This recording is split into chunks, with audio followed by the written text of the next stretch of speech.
Now, when it comes to examples of purpose-driven companies, Safaricom is often cited as a great example. But just how has the company been able to put purpose at the heart of its operations? We spoke to Stephen Kiptinness, Chief of Corporate Affairs at Safaricom. So this journey starts over 22 years ago, when sustainable business was not really a thing. I mean, it had just started, but it certainly hadn't made it with the kind of robustness that it is spoken about today. There was something about Safaricom's DNA in those early days that has crystallized over the years and eventually led Safaricom to asking itself whether we are simply in this for the profits. And Safaricom arguably has been a very profitable company. And the answer to that question was in the negative. Safaricom, in its DNA, understood very quickly that in the midst of the social challenges that we sell our products and services in the communities that we live in, we identify very many challenges that have answers, that need answers to them. And those answers are not necessarily in the way of tokenism through speech, but through actual doing. And that's what led Safaricom to transition into looking at how can it run a sustainable business, but a business that has social impact, enter purpose. And so that for us, transforming lives is ultimately the reason that Safaricom exists. It's our reason for being, or as the French say, it's the raison d'être. And so it's that journey over 22 years which has crystallized into Safaricom wanting to have an impact in the society, in the communities that we're living and working in a way that touches the lives of people up and down and across the country. So to that extent, Safaricom didn't just decide to do sustainable business on its own, but also said, look, we want to be held accountable to running a business that is sensitive to environment, that is sensitive to social needs, a business that is sensitive to governance requirements. Enter sustainability reporting, which I like to say is the tail end of the process of not just running a sustainable business, but asking yourself, or rather asking others to hold us to that account. So if we say we are a sustainable business, what are the longs and shorts of what it takes to run a sustainable business?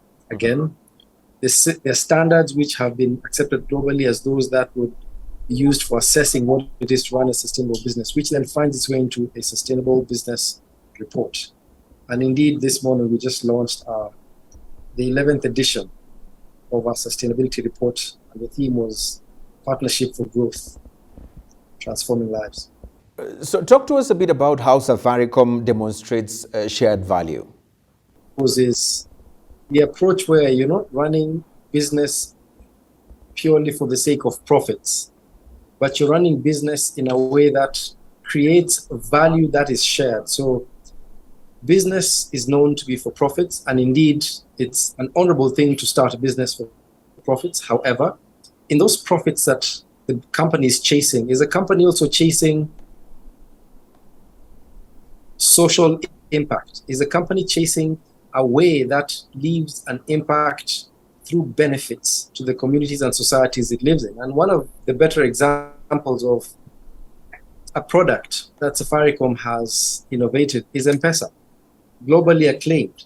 But it wasn't started or innovated for the sake of it. M-Pesa was created, was mooted as answering a solution for those that are living on the lower end of the financial spectrum, if you like.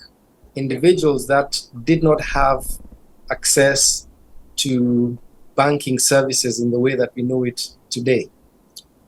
Those that were unreached. So it was basically a whole rethinking of how financial services were offered. And that has completely changed the spectrum of even how banking is perceived. I mean, we cannot today conceive of banking without M-Pesa. M-Pesa, therefore, is used by everybody up and down the social spectrum and has opened up opportunities for individuals, for businesses, for families that did not exist.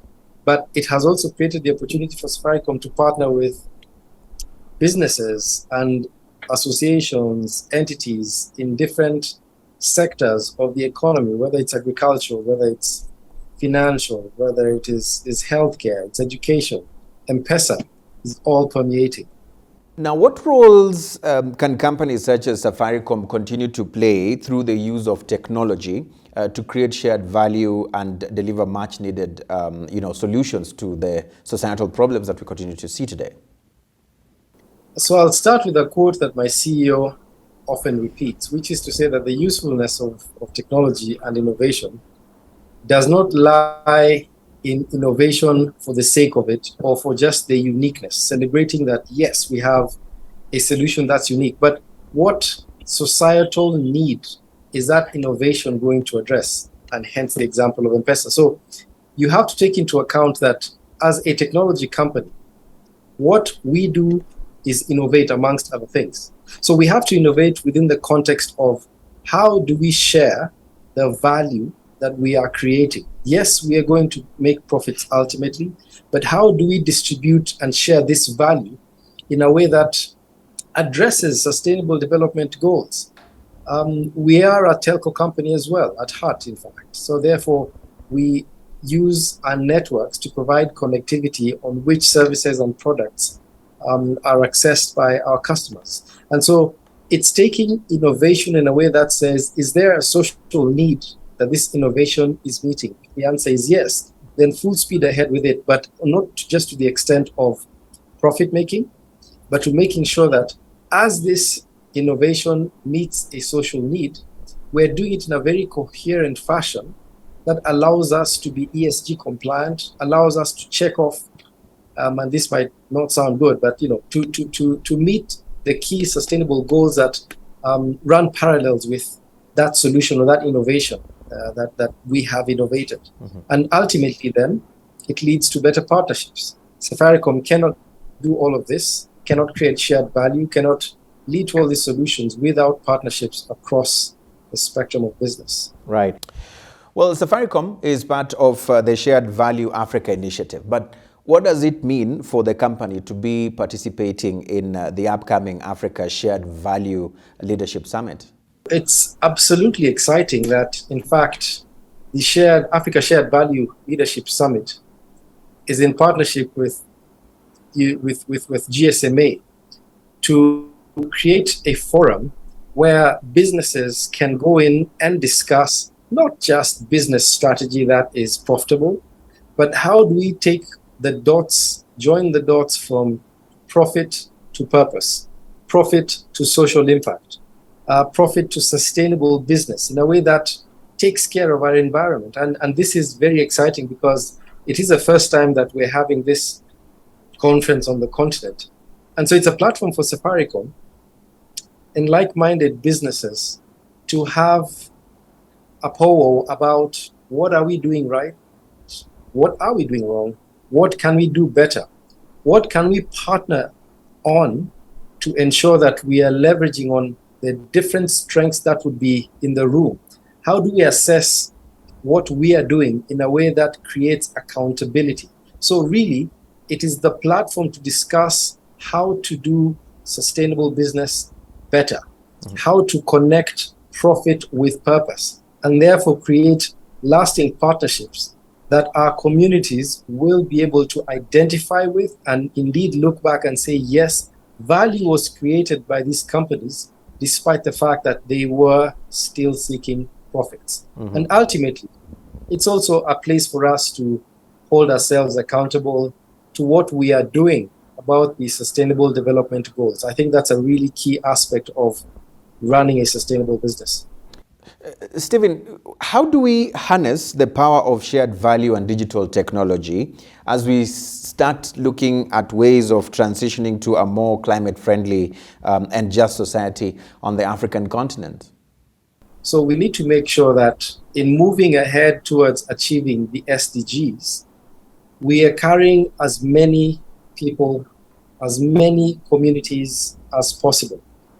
And this is arguable in the sense that if you do this for one spectrum of society and not everyone, then are we really achieving the SDGs in the way that it was envisioned? So one of the partnerships that we've had at Safaricom is with Copper, which has seen us partner for the offering of a pay-as-you-go model for an affordable solar energy device. There are clearly many more households in this country that are using kerosene and or charcoal for their energy needs. So Copper Solar, which is basically a model that says, pay on the go for what you use, has the capacity to transform rural lives very significantly. As a matter of fact, it has impacted approximately over 1 million lives in Kenya, with the impact being felt by approximately 3.7 million people. So this not only allows them to access energy that is affordable, but it also reduces energy emissions, which is absolutely answering that question on how are we protecting our environment and making sure that climate change doesn't get the best of us. We've also partnered with another company called MGas, which offers a prepaid gas service. Again, prepaid because most of our people would not be able to, say, walk into a gas station and buy a huge container of gas for purposes of their energy needs. And so this is a prepaid gas service that allows you to pace yourself, but it is an innovation that, again, provides access to clean energy that would allow saving in avoided emissions. And so there's a flexibility in how our people can access this MGas solution. So in all of this, Safaricom provides a platform. Safaricom provides M-Pesa, through which then these individuals can make payment. And so that is one of the key ways that Safaricom has partnered to deliver on its sustainable business, to deliver on its social impact.